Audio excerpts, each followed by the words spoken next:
welcome to the MICCAI Student Board webinar series. Today we have a panel discussion on academic professor job perspective from insiders. Today we invite three professors, Dr. Li Lei, Dr. Qi Dou, and Dr. Zhaolin Chen. So this is the first session of the MICCAI Student Board. We'll have another session regarding different time zones and different geometric locations. So please stay tuned. And we'll also record today's sessions and put on our YouTube channel later. Okay, before we get started, let me introduce today's host, the MICCAI Student Board. This is a student initiative since 2010. Our goal and mission is to stimulate involvement of students to enhance student networking in the community and advise the MICCAI board on matters relevant to students. And today's webinar will be hosted by me, Wena, and also Galei.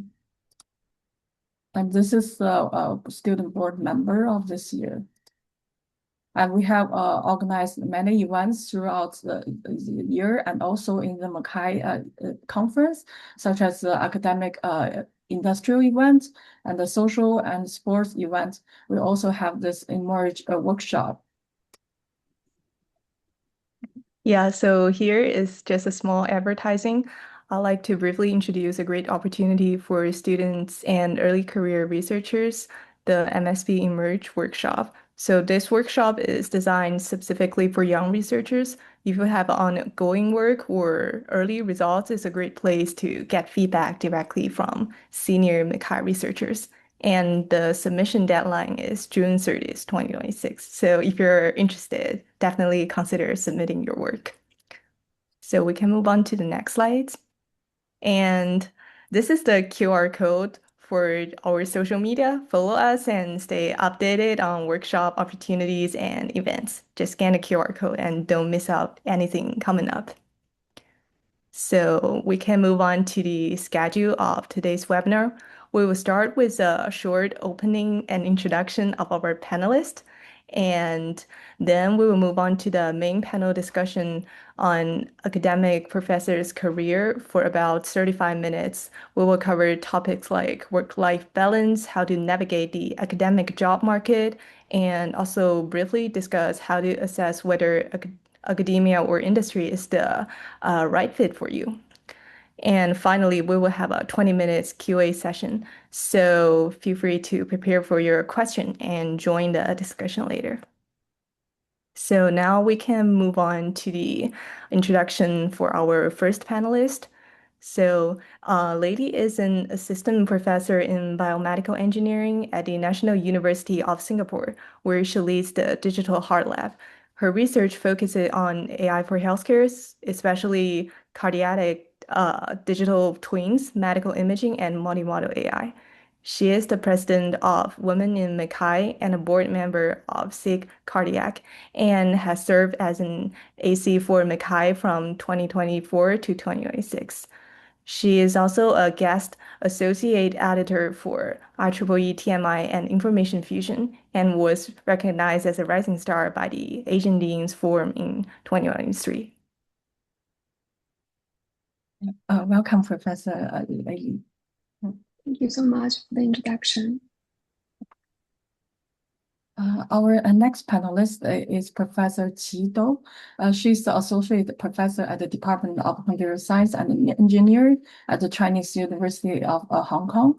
Her research is in the interdisciplinary field of AI and robotics for medical applications, including autonomous surgical robot, medical image, safe embodied AI, etc. Professor Dou's research work has received a number of international and national awards and prestigious Best Paper Awards and nominations, including the IEEE EMBS Early Career Achievement Award, MICCAI Young Scientist Publication Award, IEEE ICRA Best Paper Award in Medical Robotics, Media and MICCAI Best Paper Awards. She served as the General Co-Chair for MICCAI 26, Program Co-Chair for MICCAI 24 and 22. Welcome, Professor Qi Dou. Thank you, Gina, for the invitation and kind introduction. Hello, everyone. Thank you. Our next panelist is Professor Zhaolin Chen. He's an associate professor at the Department of Data Science and AI, Faculty of Information Technology, Monash University, Australia. His research interests including machine learning and deep learning based on medical imaging, method development, including acquisition and reconstruction for MRI and PET, and multimodal image and data analysis, including simultaneous PET MRI. Dr. Chen is a recipient of the MICCAI Society Award for the Achievement of Health Equity. Dr. Chen currently holds an Australian Research Council Mid-Career Industry Fellowship and has led the establishment of the first Australian point-of-care MRI network. Dr. Chen has an internationally recognized track record for research excellence with strong real-world impact. He has served as an area chair for MICCAI 25. So welcome, Professor Zhaolin Chen. Thank you very much. Okay, so I guess we can start our panel discussion. Maybe we can start with some question regarding, because our audience today is probably early career research and graduate students. I'm wondering, as a senior researcher as you, maybe thinking about when you are a PhD or master student or postdoc, what was your biggest misconception about what a professor job really does all day? So is there any advice for our young generation of students?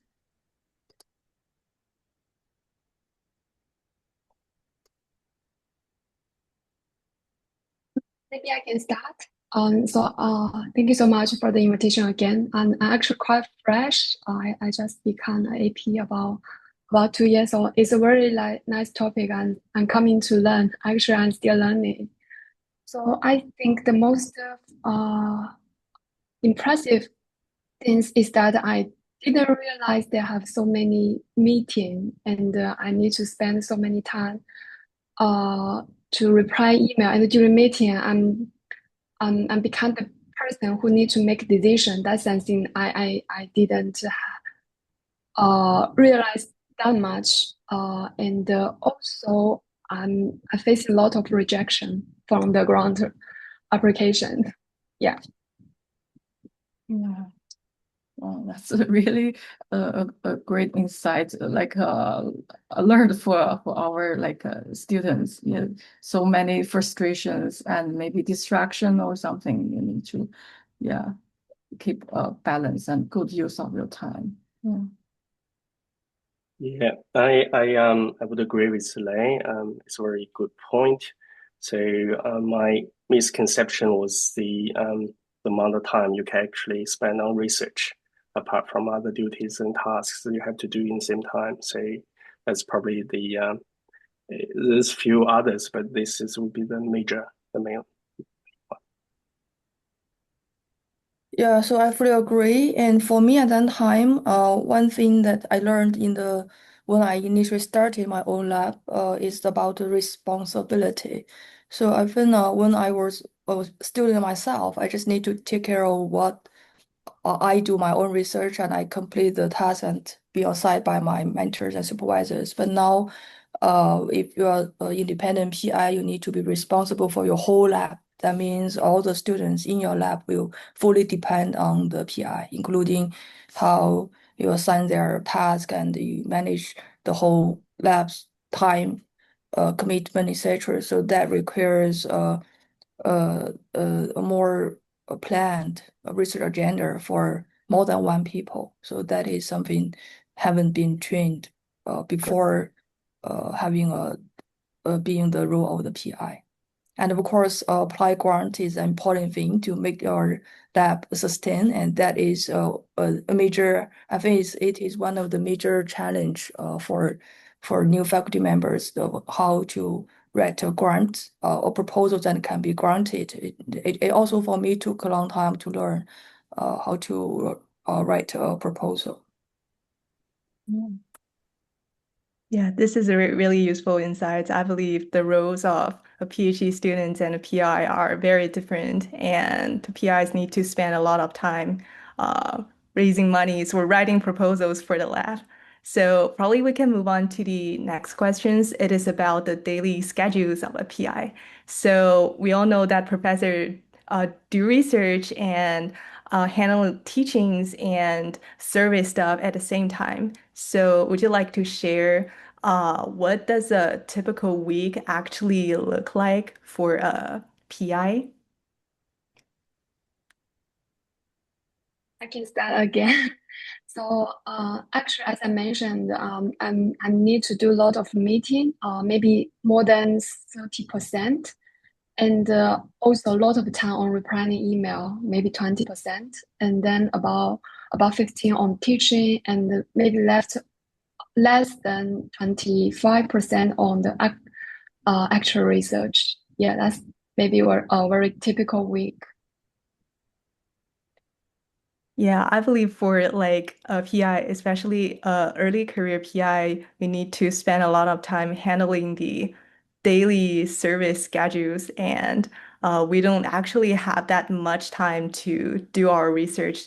This is totally different when we are like doing a PhD. I believe this is one of the biggest shifts.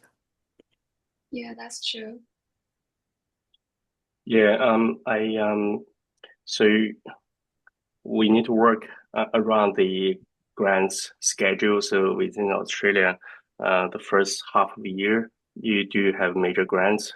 So at this moment, I'm working on 2 grants. So I try to protect half of my time for grants work, and the other half spending with my team, as well as other duties. So that's roughly speaking. I know other faculties, if they have teaching responsibility, current semesters are running, there's also dedicated time for teaching, which has to squeeze in other time. So it could be very busy.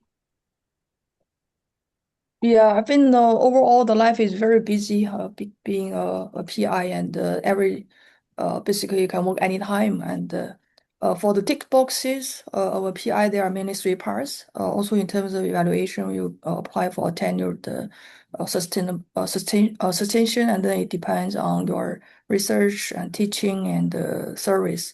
So basically the time split between these 3 parts depending on the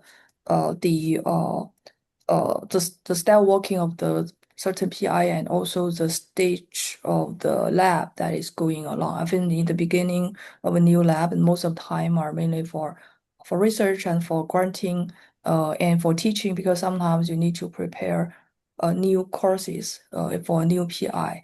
So that took a lot of time. And as the lab growing up and more students joining in, probably more time to uh, dedicate on to management of your team and your students, meeting with them, and group meeting, and also networking to extend the impact and the visibility of your lab in the community. And teaching, probably you are more used to that, and the course, and you have been taught that for multiple years, so it took less time to prepare for the slices and the tutorial materials, etc. So that would be, I think it's dynamically change over time, depending on the gradual development of a certain lab. Thank you for sharing what a typical week looks like. I guess probably students can get a general idea of the challenges. Maybe we can talk more about the challenges you encounter and how you suffer, or you're still struggling with it, or how you go through these challenges. Maybe you can share some of the challenges you encounter in the work. I think I can start. I'm quite as I mentioned, I'm new.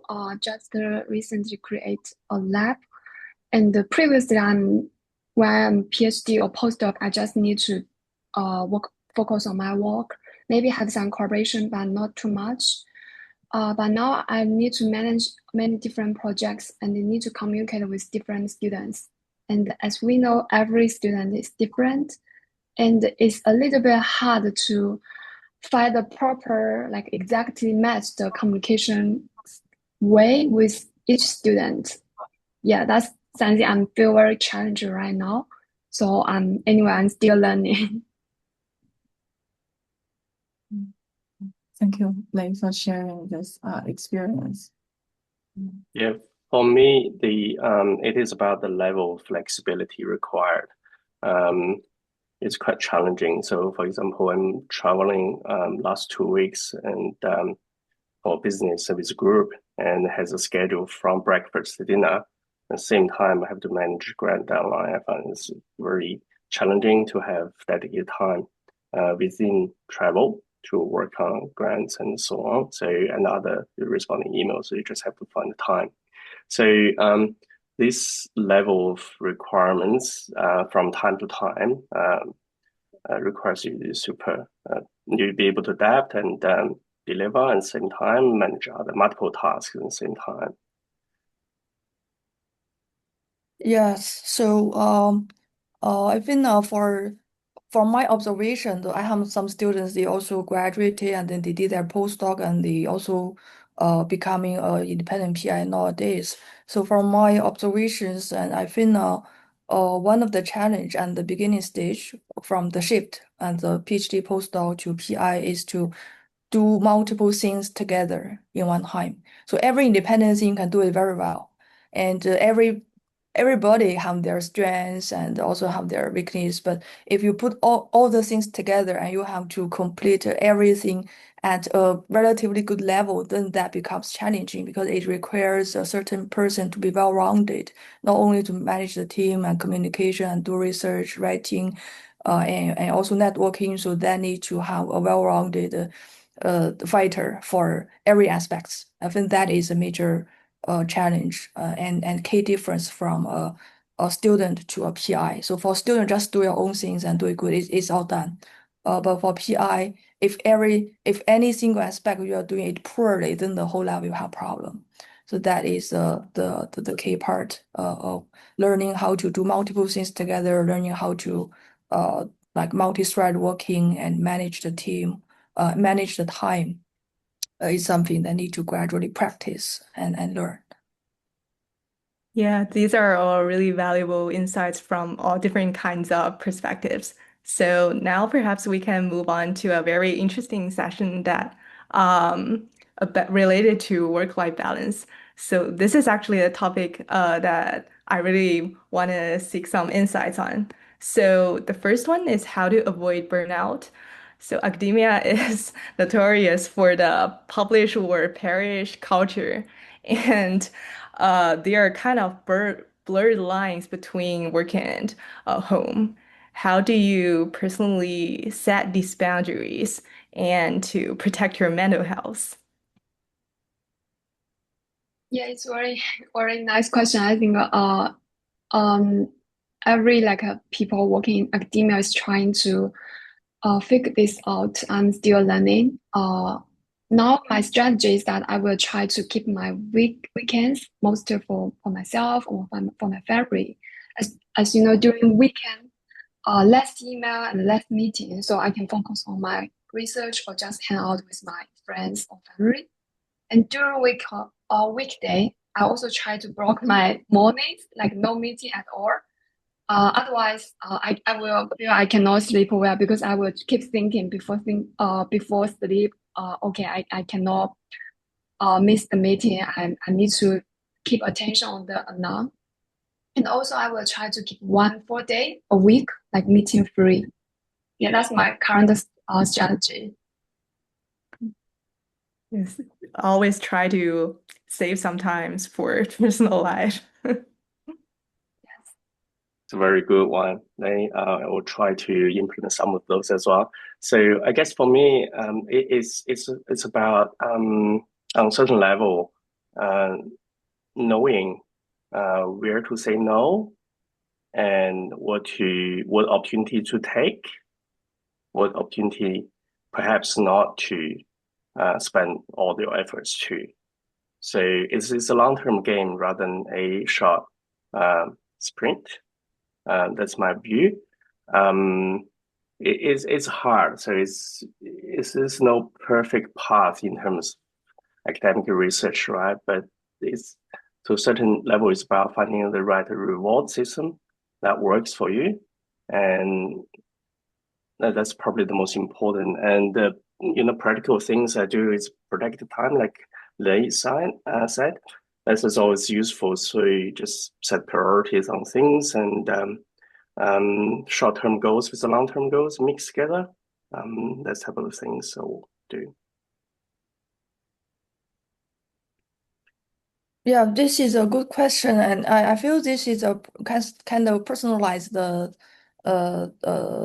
plan for different people. So I think I'm my own practice is similar to what Lei just mentioned, and I will spend some particular time for just stay with yourself and think about some things, and then no other work, research work dedicated to that particular time.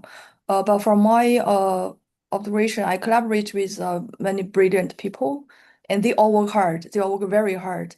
So I sometimes see if I were them, and I will be burned out, but they don't. So different people have different thresholds. So and different people they also have their own styles of working. Some people want to they are more efficient working in the daytime. Some people they work more efficient even in late at night, even though that sounds like not too healthy, but it's their own style. But so basically, I think this is also one of the good characteristics of becoming academic. So you have your freedom to plan your time, and then you adjust your own style of working, and for basically for a certain strategy of time management, as long as the certain PI they are they think they are okay with the plan, they're okay with the time they work, and also they are happy with their research output. I mean, it's not too worry about, not too anxiety. Then that is already a good, very good status. And the most important thing is to keep healthy. So that is the most important thing to keep healthy and so that you can work longer time overall, right? So that is the thing that from my current understanding. Thanks. I think from our discussion, it seems like the academic job is very stressful. So I'm wondering what are the rewards for you? Like I mentioned the long time or short term rewards, or what are the unique perks that academic lifestyle can give you that you cannot get from any other jobs? Yeah. So maybe. Yeah, so I'm generally very like my job actually, and always feel very grateful. And my only worry maybe is that whether I can make it, like tenure grants, paper, all that. And as for the benefits, I think as Professor Dong mentioned, I think the key part is the flexibility. And maybe also kind of no boss, like you are your own boss, you are need to responsible for everyone, and that's huge. And also, the job is consistently very challenging. You need to keep your brain always, how to say, absorb the new things, and it kind of keep me learning all the time, and that actually kind of also makes me happy. And maybe last but not least is that I got the opportunity to stay connected with like smart and hardworking people around the world. I think that's also something that you may not get in many other jobs.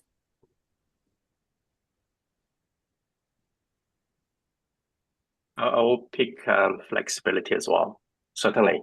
So it translates into many aspects like Lei mentioned.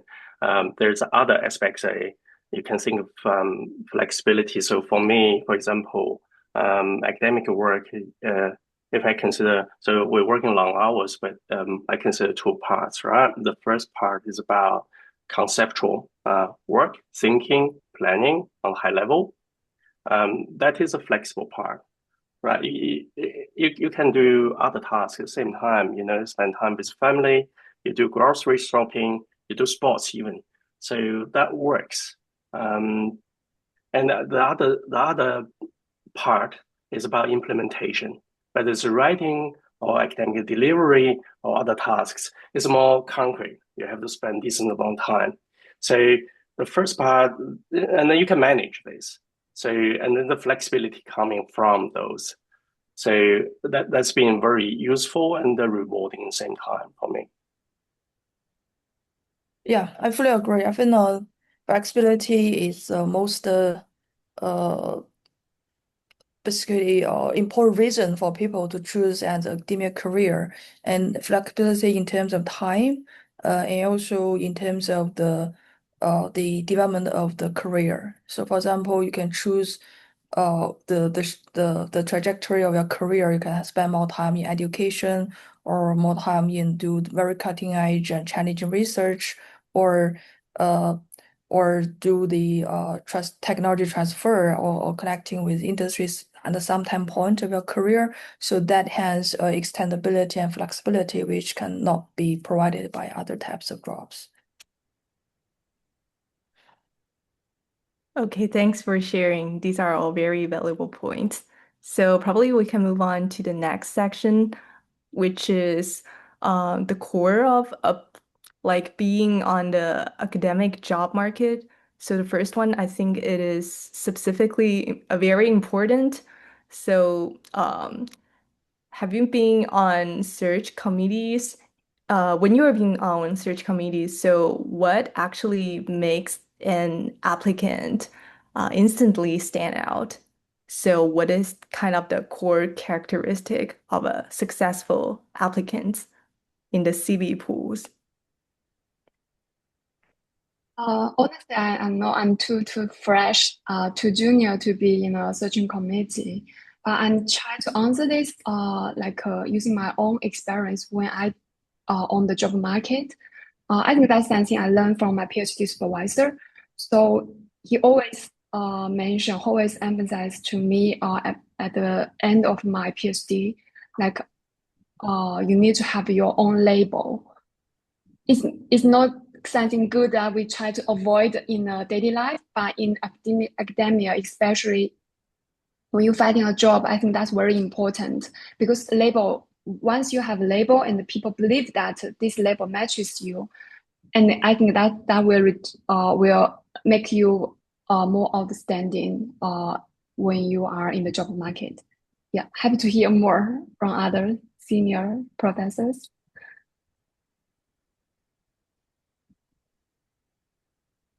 Yeah, probably. I think I have been involved in some of the hiring in our department, because I think different universities have different styles. So for us, we not necessarily to sit on the committee, but all the faculty members will have some comments on the CV pool and for the shortlisted candidates for on-site interview. So all of the faculty members will provide their feedback to the interview. Um, from my feeling, I think it's most of the time is on comparison based. So every year the department may have a certain quota for new faculty hiring, and then the applicants is many more, and every year becomes more and more competitive. At least here in Hong Kong, every year I see the CV is much stronger than last year. So it depends on who you compete with. I think that is the most important thing. And independent for each individual CV, of course, the key parts is the research. So mainly for the representative research work, including whether you have, as they said, is a tag paper or it is a kind of famous paper. Basically, many people know that there's this kind of research output. So that is the key part for evaluating the competitiveness. And sometimes we have applicants who already have a certain grant, small scale grant to demonstrate that they have the ability for grant writing. That is also helpful. And also some kind of service in the community is also something additional. Additionally, will strengthen the applicant. But overall, the key part is to generate good research papers for PhD students, postdocs, if they want to move forward as a faculty position and become competitive in the job market.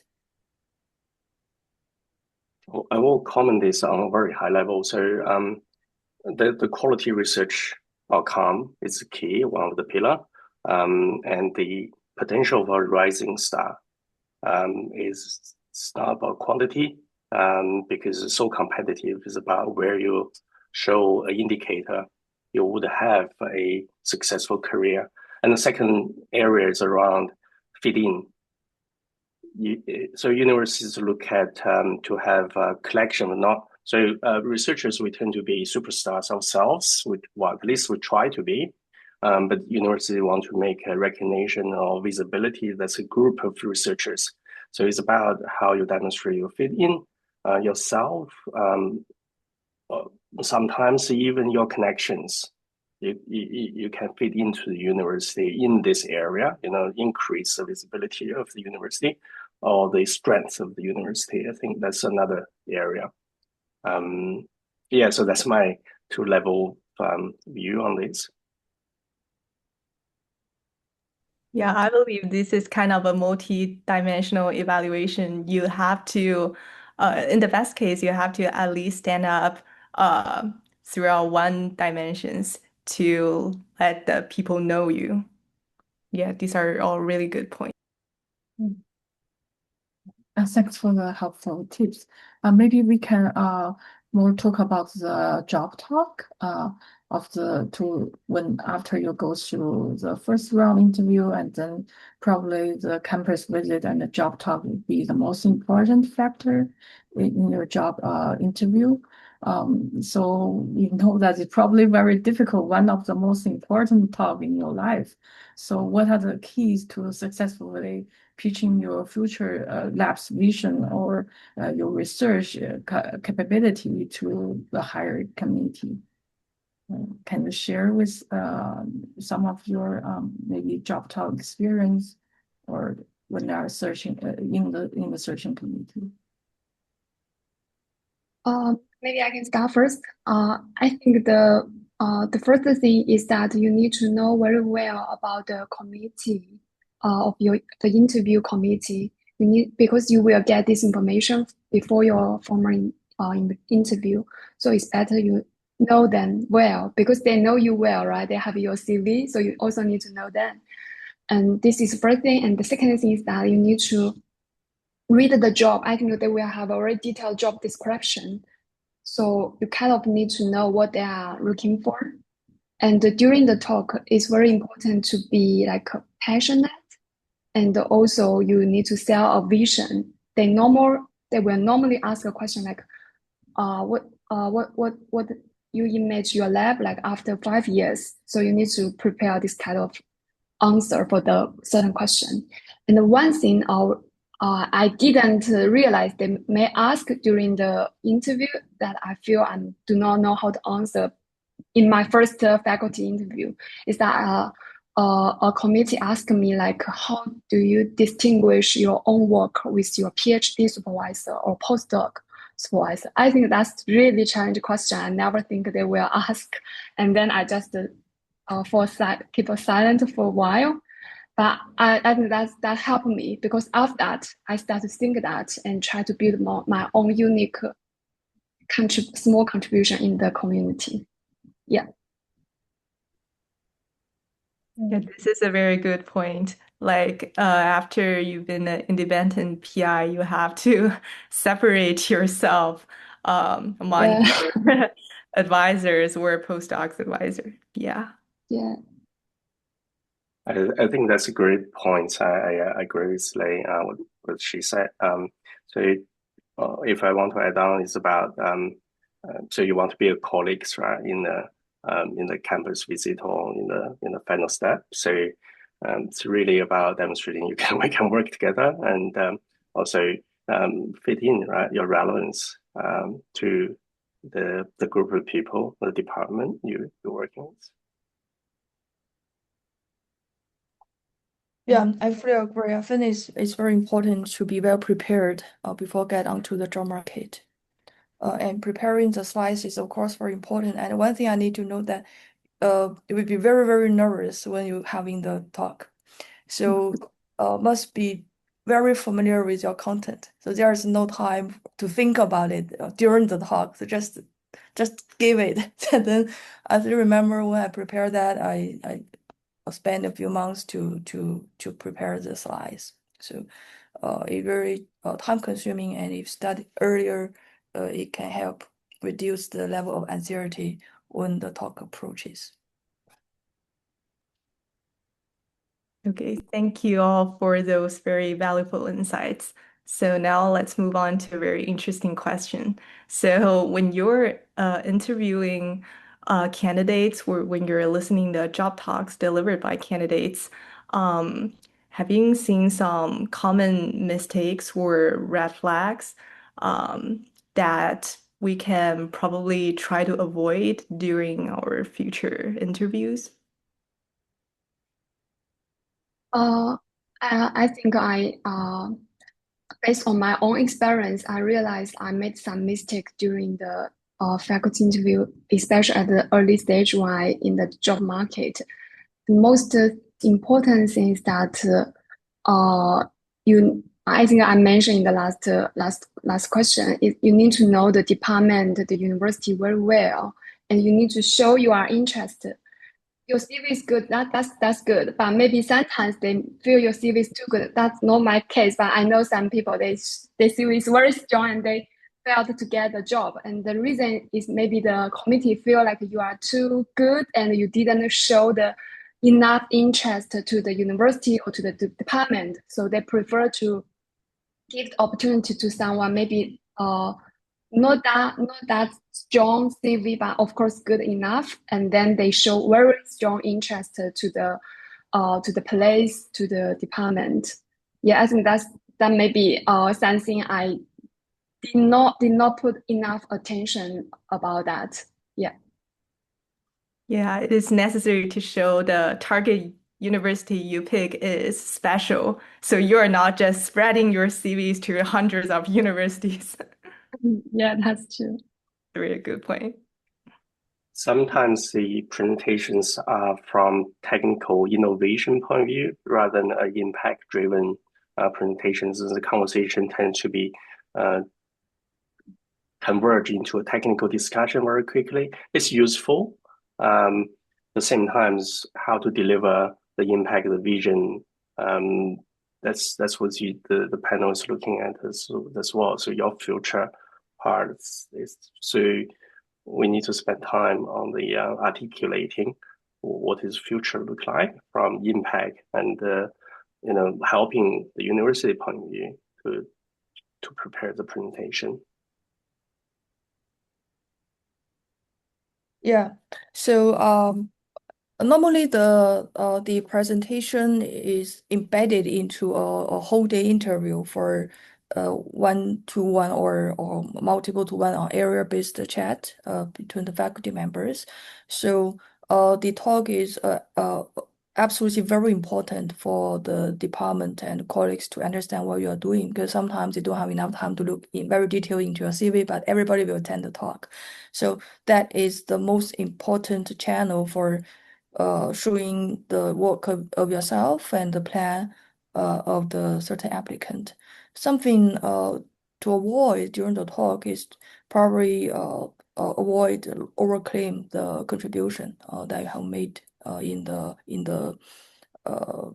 previous work, because everybody is experts and you may have some colleague in the faculty they do the similar or same thing as you, so any overclaim will be spotted. And then if that is being carried out and be discussed, then it will be problematic.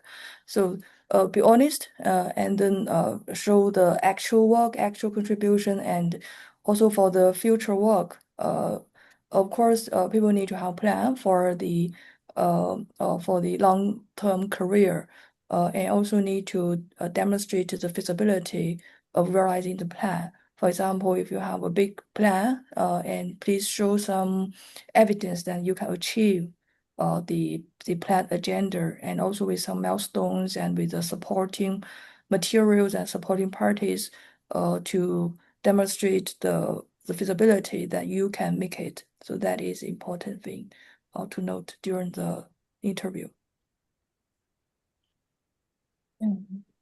That's all very helpful tips to avoid those red flags and keep in mind those helpful comments. Maybe we can ask one last question before we go to the Q&A regarding the choice between academic and industry position. Maybe some graduate students are still wondering between those two options. So I'm wondering if they can ask one question, what is the most important question they can ask themselves right now to help figure out whether I'm more suitable for the industry or academia? I can start. Honestly, for myself, I do not have this struggling because before I do my PhD, I already decided I need to stay in academia. That's I don't know why, but yeah, kind of already decide. But I'm also struggling whether I'm fit for the academia. Honestly, I always feel I'm not that happy with my own performance. Then I'm always kind of doubt myself whether I'm do really can survive in academia. So I'm keep struggling maybe within two paths. The first one is maybe I should try my best to go to some very competitive university, or I just kind of okay give up. I choose a less competitive university and doing something more lazily. I think that's the thing I'm keep thinking. But anyway,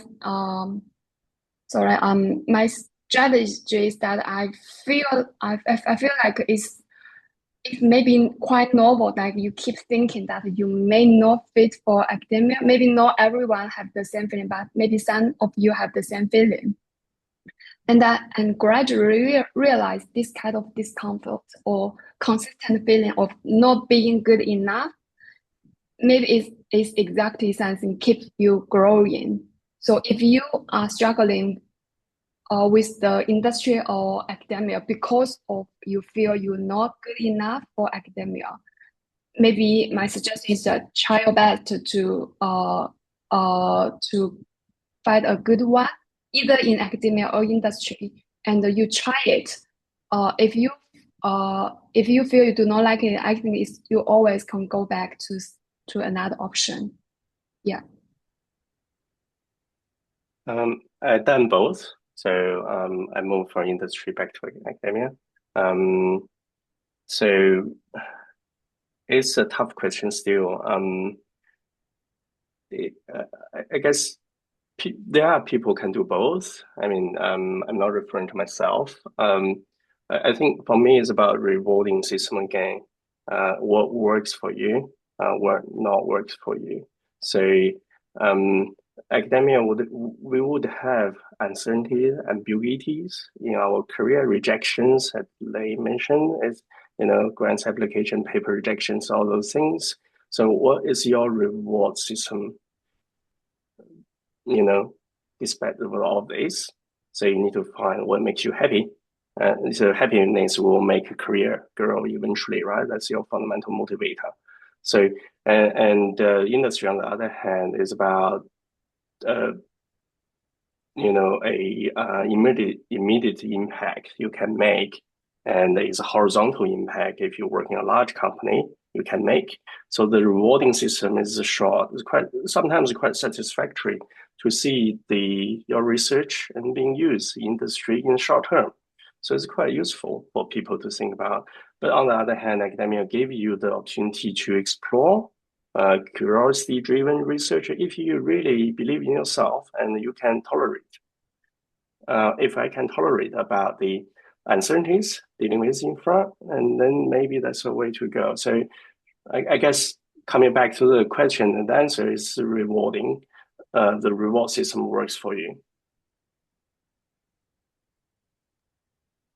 Yeah. It will be helpful to make the decision the earlier the better, because after you choose, you decide, you can start to plan and work for it. So I normally in my own group research team, I ask my students after the passing their qualified examination. Currently here in CHK we have the second year PhD students, they have to do their PhD qualification examination, and after that I may ask them, have you made up your mind to go to industry or go to academia. So for many cases, they don't have their own decision yet at that stage. But I will encourage them to start thinking about this choice, and that is very important indicator for them to plan for their time and the scope of their work and the way they work. So it is something important to decide for students and as early as possible so they can have longer time for preparation, especially plan for academic career.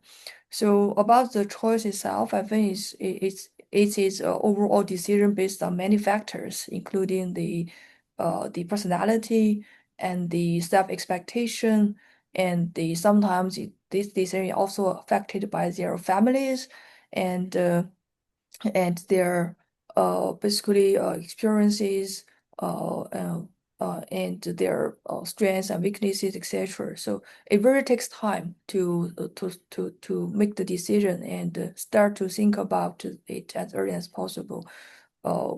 Is I think is important, and also it's not urgent, but it's important. And during the time, seek advice from some senior students, and some basically, for example, if they have some lab mates who have almost graduating and they already on the job market and they even already started their own lab, then seek comments and information from them will also help in turn to make a clearer decisions. Yeah, these are all very valuable comments. At least it helped me to refine my career path, to rethink like which decision should be made at this point. I've seen several QA questions pop up, so we can move on to the Q&A. So first question came from Hao Junjiang. So as a graduating PhD student who is about to transition into a postdoc role, I would like to ask the following. So apart from technical excellence, what do you believe is the most critical skills, for example, grant writing, networking, or mentorship, that a postdoc should cultivate to successfully transition into an independent PI? So any thoughts regarding to this? I think a postdoc is a very special stage. Like you get some time to transit from non-independent role into a independent role. So I think the thing he just mentioned is all important, right? Writing grants and also maybe teaching is also enough, important. And one thing I might want highlight is the how to say supervision, like because in the postdoc stage you will normally get some chance to supervise other junior students in your lab together with your postdoc supervisor. So previously I did not take this too much attention, but now I realize it's really important because during this course supervision range you can, how to say, learn from your supervisor how he supervises other students. I think that's something very important. Yeah. I think all of these are important. And mentorship, to have a good mentorship is probably very important. And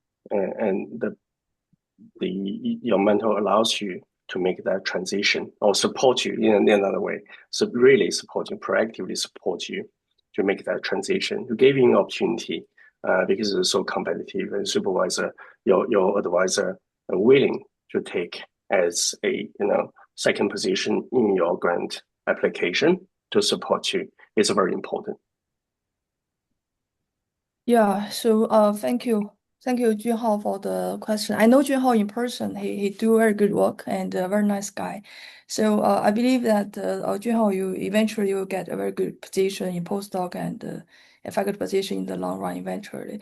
So for current question, I think as Professor Chen and Professor Yi just mentioned, of course you need to try to practice more and experience more and as much as possible during your postdoc time, because it's very important time for you to rehearsal how to be a PI. For example, you can practice your grant writing, but not using your own grant writing quota, right? You practice with your professor's grant proposal, and he or she will be the backup for you to revise and polish further for the final version. So you can learn through the preparation during preparation process, and also you can learn from his or her revisions afterwards, so that it's like you learn how to write a paper. And if you have time, I also encourage you to try to do some practice on mentorship, mentoring some junior PhD students and some RAs, even undergraduate students. So as to mentor as many as you can, so they can experience interacting with different students. As they just mentioned, every student have their own style, so every student is different. So if you can gather more experience of how to deal with the communication and collaborate with different styles of people, it also helps you to have often have more confidence when you are supervising your own students. That you say, I already have that level of experience, then I should do better. Whether it's helpful or not helpful, but at least you're more confident of doing that kind of work. It's not completely new to you. So about networking, I think just do it as usual. So don't try to networking too hard if you are still at the early stage. And the most important thing is to do good work. After you have good work, then I think networking is something naturally will happen, and people know you, know your work, and they also want to know you. So networking is based on good networking is based on good research. Thanks for the wonderful answers. I really learned a lot from your experience. Maybe we can move to the next question from a postdoc who are looking for a faculty position. I have a question about the research statement in the job application. So how do you evaluate the research statement? It's very hard for me to answer because I'm not the person evaluate that, but I write that I keep refining it based on the suggestion or comments from other senior person. So my own experience is that it's always like have a nice overview figure, which like very clearly present that thing that you already done and the thing that you plan to do with a very nice overview, and then go for details later. Yeah. I think one thing could be useful to do is evidence-based, excuse me, evidence-based writing. So your claims are really supporting by concrete evidence. So make that link. Otherwise, it's not going to be taken into account. And it's a very good clarity and indication of independence and the significance. So what makes you stand out, being different from your past group, and how your research is really different, something unique, and the quality really about to have scientific rigor in terms of evidence supporting claim, hypothesis. So you build those into your any writing you do is whether it's grants, award application, or research statement is useful practice. It takes time, take my time to learn that and polish from your CV through multiple years grants application to building evidence and building find a way for supporting your claims. That would be useful. Yeah, so Ruofeng was my student. He did he did his study in my lab, and now currently he's a postdoc in Harvard Medical School. So this year, starting from this year, he's on the job market. I have an advertisement for him. If any people here and on the web have any faculty position, please do feel free to contact Ruofeng or contact me. Thank you very much. And for answering the question, and I think generally speaking, for research statement, I would say honestly, people don't read it in too much details, to be honest, in practice. And most of the time it's about evaluating the writing skills of the candidate and the presentation skills on paper in terms of writing for the candidate. So basically, after they read the research statement, they can know how good you can write a proposal. It's kind of reflecting this kind of aspect. So just do your best to give the best rating of yourself to present what you have done in your research statement. So that is the takeaway. Okay, thank you for all these valuable insights from different dimensions. We can probably move on to the next questions. So this is about the balance between the personal independence or uniqueness and between the collaborations in the part of as a part of a large group in academics. So how do you achieve these balance, and what do you seek in more senior colleagues to feel comfortable and be interested in working with them?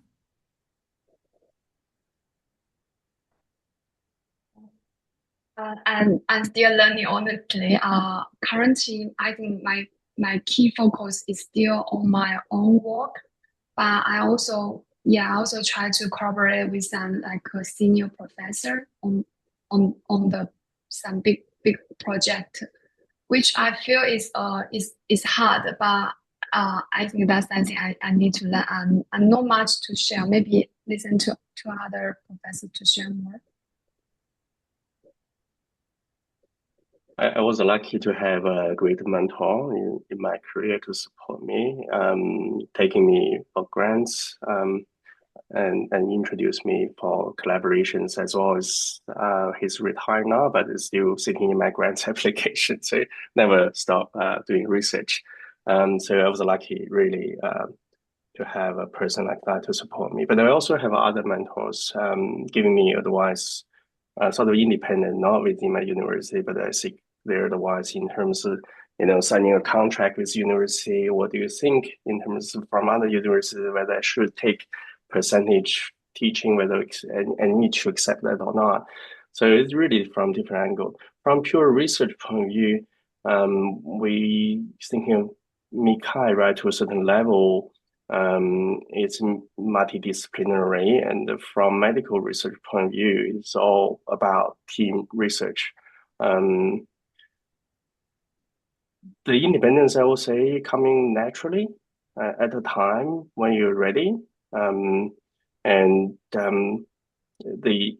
seniorship in a paper, it's recognized, right? If really your project, maybe it's even within a large project, it's your paper, your team is doing that. I don't see a problem. So to a certain degree, I don't see a trade-off between the two. It's going one way. You want to build your career, so and independence coming at naturally at some point. Okay, thank you very much. I think due to time limits, probably we need to wrap up here. So thank you very much to our panelists for sharing their insights, and thank you everyone for joining us today. And we hope you found the discussion is helpful. Feel free to stay connected with us, and we look forward to seeing you at future events.